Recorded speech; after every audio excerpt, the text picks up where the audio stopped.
Okay, good morning. We have an exciting announcement this morning. Lieutenant Governor Reynolds and I are pleased to be joined by Bruce Rastetter, a Richard O. Jacobson Foundation board member, and Dr. Deborah Reed, director of the Iowa Reading Research Center at the University of Iowa. Lieutenant Governor Reynolds and I are pleased to announce that funding has been raised to move forward with Iowa's 2016 Intensive Summer Reading Pilot Study. This pilot project will make a significant difference for children all across the state of Iowa. It will help school districts prepare for the requirement to provide a high quality summer reading program starting in the summer of 2017 for students with difficulty in reading at the end of third grade. Lieutenant Governor Kim Reynolds and I are grateful for the generous private and public in-kind contributions that are being made to this summer reading pilot project. Private gifts will cover more than $1.3 million of the $1.9 million total cost of the pilot. Another $350,000 comes from the Iowa Department of Education and from the Iowa Board of Regents. I think that's $100,000 from the Board of Regents. Nearly 25% of the third graders did not read proficiently in 2014-15 on state tests. So this is an important step towards learning how we can do more to help students who are struggling to learn to read. We know that it's critical to identify struggling readers starting in kindergarten and to provide intensive assistance in every school district and every year that they're in school so they can learn to read before they leave third grade. But if a child still has trouble reading at the end of third grade, it's crucial that we get help in the summer so they can succeed when they go on to fourth grade. That's when students are expected to move from learning to read to reading to learn. A 2015 study of school districts conducted by the Regents Universities found that about 65% had summer reading programs and that the quality was inconsistent. The 2016 summer reading pilot will provide important information on how to assure outstanding summer reading programs are in place for children no matter where they live in the state of Iowa. Now I'm pleased to turn it over to Lieutenant Governor Kim Reynolds. Well, good morning, and thank you, Governor Branstad. And children can't receive a globally competitive education if they can't read. And so that's why we're really proud to move forward with the 2016 Intensive Summer Reading Program pilot study. This administration wants to do everything possible to support school districts as they work to make sure a high quality summer reading program is in place by the summer of 2017. We will seek funding early in the 2017 legislative session for the 2017 summer reading programs. The pilot program will provide important information in the meantime, and the pilot project will include not only a computer-based model, but a print model as well as a control group. And Dr. Reed is going to give you more information on those three programs in just a moment. Our goal will be to provide 120 sites or 40 in each of the three categories that I just mentioned, with hopefully 15 students participating in each one of those sites. This means that we could reach approximately 1,800 students with this pilot program this summer. We certainly appreciate the interest of school districts that have signed up to participate, and we're eager to recruit additional school sites that will participate in the program. We're especially thankful for the supporters who are contributing financially to the project because it absolutely would not have happened without their support. So I want to take this moment to thank the Richard Jacobson Foundation, an anonymous funder, the Iowa Board of Regents, Mid-American Energy, the William C. Knapp Charitable Fund, the Patty and Jim County Charitable Fund, Iowa West Foundation, Wells Blue Bunny, and four of Iowa's private colleges and universities, Buena Vista University, Central, Dordt, as well as Morningside College, ITC Midwest, Bankers Trust, and the Iowa Department of Education. The single largest gift was $750,000 from the Richard Jacobson Foundation. And so at this time, I would like to invite Bruce Rastetter to the podium to give a few more details on why they decided to make this gift. And Bruce serves as a member on the foundation board. Bruce? Thank you, Lieutenant Governor. I think a number of you in the room know Dick Jacobson, and recently received the Iowa Award. And I think one of the really inspiring things for a number of us, and really pleased to be here today on the behalf of the Richard Jacobson Foundation, is Dick's commitment not only to working hard in life and having success, but when he does, to give back. And I think having success, and then also from a philanthropic standpoint, wanting to make a difference with that success, has been a lifetime achievement really for Dick, and continues to be. And so I think a number of you are also aware that Dick recently, a few years ago, gave an $11 million gift to the University of Northern Iowa Literacy Center. So I think over time on Dick's giving, it has changed in a variety of ways, but in particular, a focus on early childhood reading, literacy, and the ability to make a difference in your life with the ability to read at an early age. So a number of years ago, he recognized the challenges that young students, in particular second and third graders, were having on literacy and proficiency. So as Linda Fandel and the governor approached the Jacobson Foundation about this gift, we all thought it was very natural to fit in with his commitment to literacy throughout the different programs that he has sponsored. So as the challenge became to match the $750,000 that the Jacobson Foundation committed, a number of really great Iowans, from Bill Knapp to the counties to a variety of individuals, stepped forward, to Greg Abel and Mid-American and others. And Kim read the list, so I'll try not to memorize the list from the beginning. But I think it's really an example of public-private partnerships that will make a real difference in people's lives. In particular, a pilot program that always hasn't had the state funding available to it, that will be leading edge and innovative. So with that, pleased to be here today. And I'd love to introduce Dr. Deborah Reed from the Research Center. Thank you, Governor Branstad and Lieutenant Governor Reynolds, for inviting me to be here today. And I want to express my thanks to the many donors who are making this important project possible. Most summer programs are intended to prevent learning loss, but we will be exploring how to accelerate learning over the summer. We're going to do this by comparing two high-quality reading programs with the school's usual programs that they teach students who are experiencing difficulties how to read. And we're interested in learning about three main things. The first is, how do these different programs work in the very condensed nature of the summer setting? How effective are these programs at helping students improve their abilities? And the third is, how feasible or cost-effective are the programs for schools to implement? As you can imagine, the school districts are our critical partners in this, and so I want to express my deep appreciation to them for participating in the project. As of today, we have over 40 school districts who have committed to this work, with 110 classrooms and over 1,800 students. By the end of the week, we hope to have the full 120 classrooms and 1,800 students committed to making this project possible. And I would welcome any additional schools who are interested in participating to contact me at the Iowa Reading Research Center.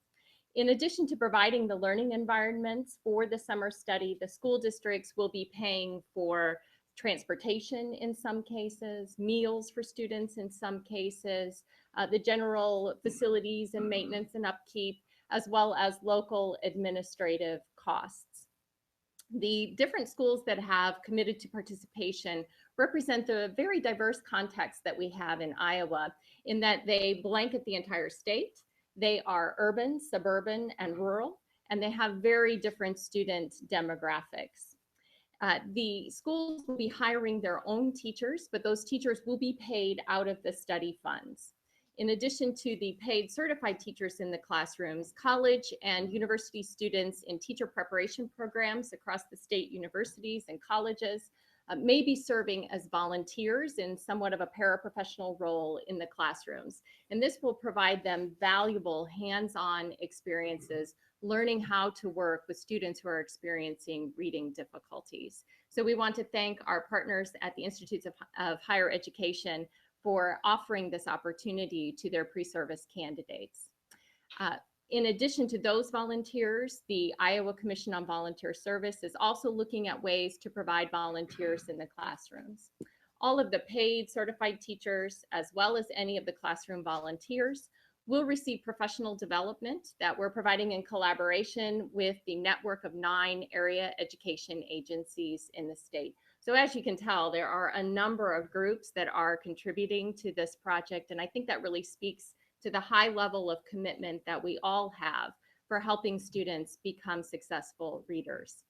My research partners at the University of Iowa and I will have a preliminary report of results available this coming fall, but we will continue through the spring, March of 2017 to analyze the wealth of data that will be gathered from this project so that we can provide as much guidance as possible to parents, schools, and to policymakers. Thank you. Well, thank you very much. I want to thank Dr. Deborah Reed and Bruce Rastetter. I happen to know that Dick Jacobson, a graduate of Belmont, which is in the same conference as Forest City, where I went to high school. So we appreciate that very generous gift from the Jacobson Foundation. And I want to thank the others that also have contributed. This is a great example of a public-private partnership, and it shows that we have Iowans that really do care about improving the reading skills of all of our students. With that, we open it to your questions on this subject first. How many hours a day or a week will the students stay in the classroom with a teacher? That is a local decision. And so from the school districts that have already committed to participate, I can tell you that on average, students will be in the classrooms for about 3 hours per day, 4 to 5 days per week for about 4 to 6 weeks of the summer. And will the students have to pass the state reading tests before they go on 4th grade after they finish the summer program? That is not a part of the policy which goes into effect in 2017 in terms of the summer program itself, because the state test is administered in the spring, so it won't be administered again at the end of the summer. Okay. So how are you choosing the students for this program? Well, they'll be identified as kids that are struggling to read. So it'll be based on the assessments that are done. Voluntary, in other words? No, No, the state is administering universal screening instruments 3 times per year to students, and so they have a gauge on which students are not meeting grade level benchmarks. The summer program, much like the 2017 policy, will be open to those students who are not meeting grade level benchmarks in reading. Okay. And they won't advance to 4th grade if they don't take this Well, program? you got to go back to the 2012 law. And you may recall, we passed a major piece of legislation in 2012 that established the Reading Research Center and put together this intensive program, starting with pre-K all the way through 3rd grade, and indicated that effective in 2017, if a student had not met reading proficiency, they would need to go to a summer school. And the point is then, if they don't go to summer school, I think the way the law is, if they don't go to summer school, then they can be held back. So this is an opportunity for them, if with all the intensive effort that's being made in pre-K through 3rd grade, if they still haven't reached proficiency, then there's an opportunity to go to summer school. Okay, but The only thing is this doesn't apply to this summer because this is a study program to test a couple of the high quality programs to help districts when we implement it in 2017. Right. So this year that the law does not go into effect. This is a pilot, a study program that with a cohort or group of school districts across the state that will be able to kind of test run high quality reading programs that school districts will then be able to implement in the summer of 2017. if the student is selected for this pilot program, I mean, do they have to do it? If they're not technically bound by the law, it's a pilot program. Well, it is a Not this pilot summer, project. yeah. This is a pilot project this summer, and it doesn't cover the whole state, but you've heard, it's going to be broadly representative of schools of all sizes. So, and we're going to be testing a couple of different programs that are designed not just to prevent them from falling back, but also hopefully to actually accelerate or improve their reading skills. Again, will a student who's selected, like a family, will their kid have to, No. if they have the option to say no? No, this is a Right, pilot a project. Pilot project. Right, next year, and next year, we're looking at state funding to do this statewide. But this is a pilot project for this summer, and this money is being raised from, both the private and public contributions. And once this law fully takes effect, will there be criteria student has to make it, criteria student has to manage by the end of the summer in order to move on, or is just taking the program? Yes, They just have to participate. Yeah, they and have to then make the participate. decision So on even if that. they don't work during the summer, they can still move on to fourth grade? it's based on the 2012 law, basically. Which says that if you don't meet the level, then you go to summer school, you can't move fourth grade. Right.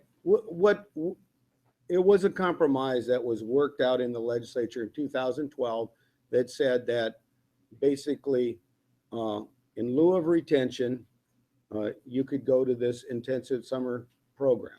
That was the compromise that was reached in 2012. What we are now doing is moving forward with implementation.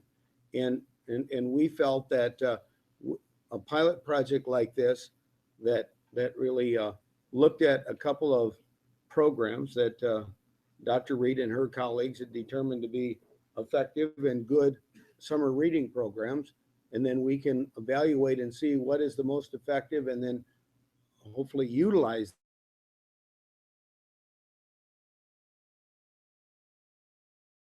state.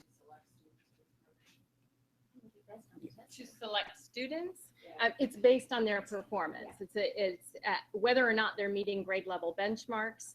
And I think the department is continuing to work on the full definition of what would constitute substantially deficient or to trigger retention. In helping those students that are not meeting grade level benchmarks in reading. Which benchmarks are we talking about, the Iowa assessments or? So the initial benchmarks are based on the universal screening instrument, which over 90% of the school districts in the state are implementing FAST, either a FAST A reading or a FAST CBM. But I think there will be some additional requirements related to the state summative assessment as well.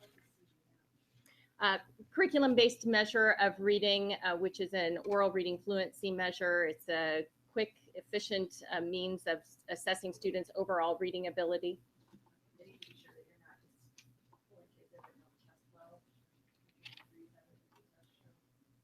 So it's not based on one data point alone. It's based on at least 2 data points that the student is not meeting benchmark.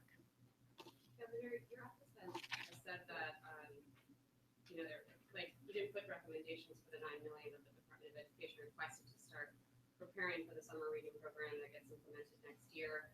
Is the belief that if you make a special recommendation to legislators next year, I believe sometime by March to approve it, Right.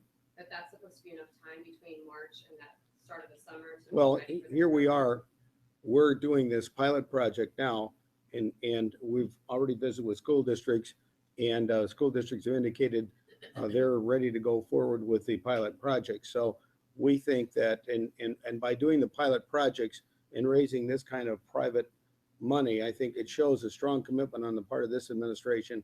And I've indicated my intent to recommend, I think it's $9 million next year for the summer of 2017. We just need the support of the legislature to do that. But I think this pilot project will help show why this is important. Plus, we have a law that was passed in 2012 that we intend to implement. Governor, you mentioned that this was a compromise. In 2012, yes. And some in your party thought that it should just be flat out mandatory if you are not reading at grade level. This is the compromise. I think we're hearing some skepticism about the fact that these kids are going to go to summer school no matter how well they do. They're still going to but do you think that the original approach from some in your party that they should just be mandatory summer school would have been better? Well, I'm not going to second guess what the legislature did in 2012, but as the chief executive of the state, I want to follow through in good faith with the commitment that was made by the legislature and the executive. And I want to thank the Reading Research Center for all the work that they have done over the last several years, putting this together and really putting some programs in place to really help kids with intensive assistance. And this is something that the legislature, when they passed it, said would take effect in 2017. What we're announcing today is the pilot project to really test what can be the most effective summer reading program for the kids that are not achieving what they need to be in terms of reading proficiency. So I think what this does is it shows that we made a commitment to every kid in Iowa that we're going to do all we can to try to make sure that they can learn to read effectively, so then when they go on beyond third grade, they can learn their other subjects. I think it's an extraordinary commitment. I'm proud of the fact that we did it, and now we're following through to implement what the legislature approved back in 2012. A lot of work's already been done by the Reading Research Center. This is just the next step along the way. Mr. Ratcliffe, that $100,000 for the regions, is that from your board office budget, or is that from each of the universities? Yeah, that would be from the board office budget. And I think, as you're aware, we have 3 colleges of education at the 3 public universities. So I think Executive Director Donnelly just thought this made sense to help provide the resources. Other questions on this subject?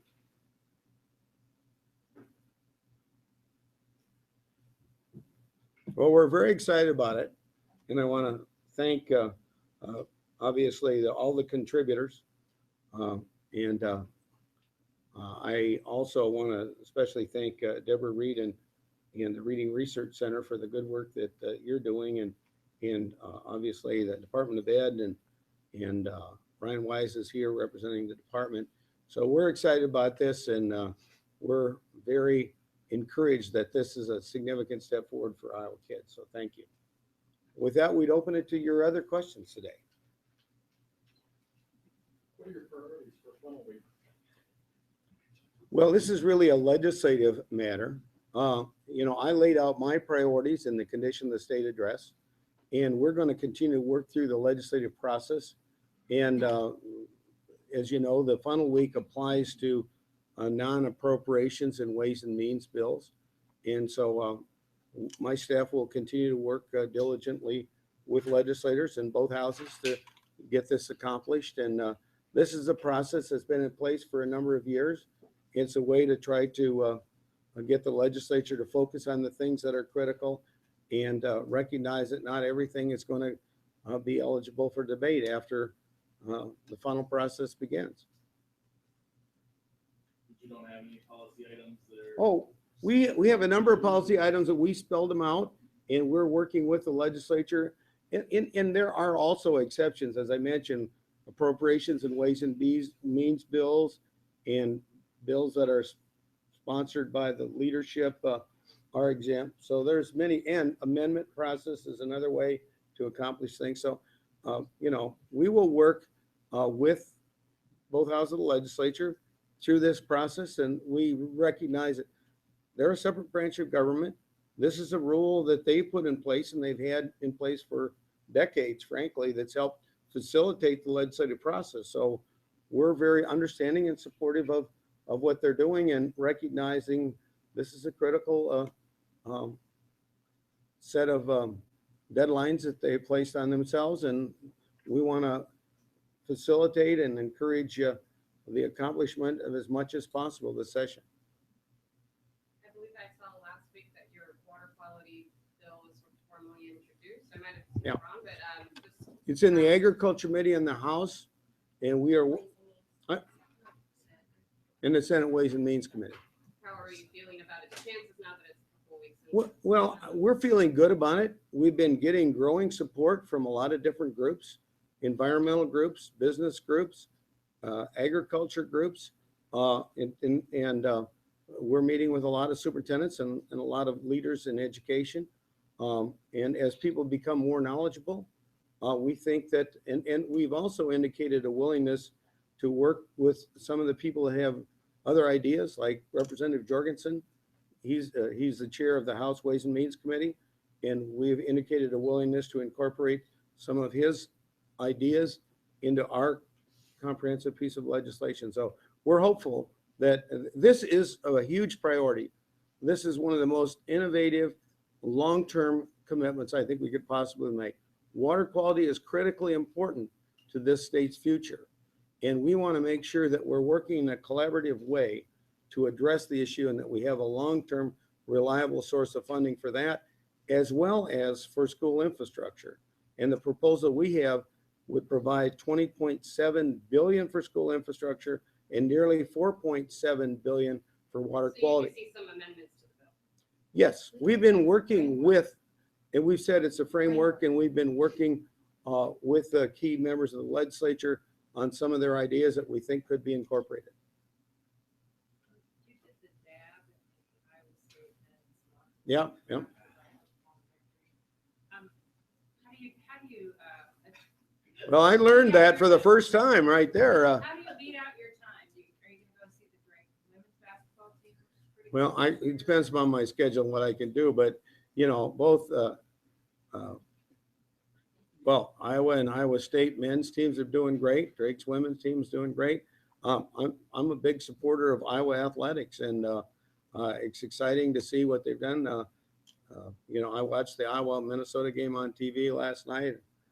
You know, Iowa's now back in sole possession of first place in the Big Ten. Big Ten with 14 teams, but So what was your, aside from dancing, what was your message? well, I just wanted to be there to congratulate them on a great victory against the #1 team. And Niang, who's the real leader of that team, is the one that taught me how to do that. So anyway, no. Thank you, Governor. I'll reserve that for the locker room. Thank you, Governor. Yeah. Governor, we've seen a number, the field is really narrowing on the Republican side. What's your assessment? And we can remember talking with you 6-8 months Yeah. ago, and you absolutely thought that Donald Trump was not going to be a serious candidate. Now he certainly obviously is. Yeah. What's your assessment of the race? What's going to be your role in this? Well, first of all, I feel it's important to be a good host. I'm really proud of the Iowa caucuses. We had a record turnout on the Republican side, nearly 187,000. That's more than a 50% increase. The Democrats had the second biggest turnout they've ever had in their caucuses as well. So the Iowa caucuses were well attended. Iowans took their responsibility very seriously. It began the winnowing of the field. We've seen some more after the New Hampshire primary. Obviously, you have a big showdown coming up next Saturday in South Carolina. But Donald Trump is definitely an unusual candidate, and he's done things very unconventionally. And frankly, I think he made a mistake to skip the debate here in Iowa. I think that hurt him. But I think he's learned from that. And he put a better ground game together in New Hampshire. And, you know, I guess we'll let the voters that participate in the process through the caucuses and through the primaries determine who they think is the strongest candidate. What's interesting on both parties is the tremendous appeal of the kind of the anti-establishment candidates, be it Bernie Sanders or Donald Trump and Cruz. It's been kind of phenomenal, the anti-establishment census. A lot of people are really upset with the nation, the debt, with the lack of leadership in the world and the dangers they see, and frankly, the lack of economic opportunities for hardworking people. Like now that we're through Iowa and through New Hampshire for that matter, are you going to endorse? Well, I said I certainly was not going to endorse before the Iowa caucuses, and we'll see down the road. You know, I'm a loyal Republican, so you won't be surprised that I'm going to support the Republican nominee for president of the United States. I think that the country needs new leadership. And I think Obama's foreign policy has been a total failure. And now we have real serious threats, be it ISIS and the dangers in the Middle East, or the other Islamic radical groups that want to, you know, they want basically jihad against the West and against America. We see Russia as a significant threat and obviously now playing a significant role in Syria. We also